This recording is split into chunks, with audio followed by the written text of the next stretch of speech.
第1章飲食料品製造業で必要な技能。1、いろいろな飲食料品製造業。飲料や食料品は私たちの生活に欠かせません。飲料や食料品を工場で製造する仕事が飲食料品製造業です。ハム、ソーセージ、魚の缶詰、調味料、パンやお菓子、弁当や惣菜、冷凍食品などの食料品製造業、ジュースやお茶、コーヒーなどの飲料製造業など、いろいろな飲食料品製造業があります。農林水産省の統計では、日本の食品製造業の国内生産額は、ここ数年、約36から38兆円となっています。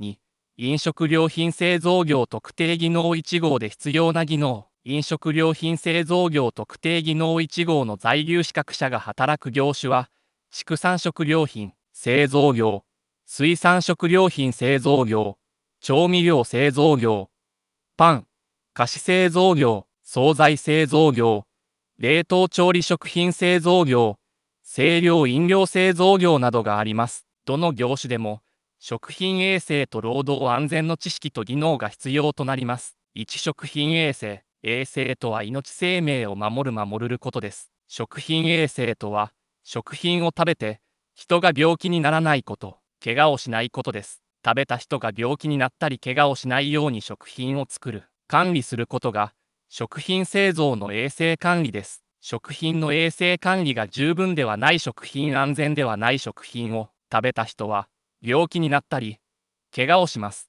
その食品を作った会社は、信用をなくします。2、労働安全。食品製造工場では、怪我などの労働災害が起きています。工場や作業場で怪我などをしないためには、作業服やヘルメットなどの安全保護具を正しく着用しなければいけません。そして、工場で決まっているルールや作業手順書を守って作業を行わなければいけません。機械や器具を使うときも、工場で決まっているルールや作業手順書を守らなくてはいけません。作業者の安全と健康を守ることが労働安全です。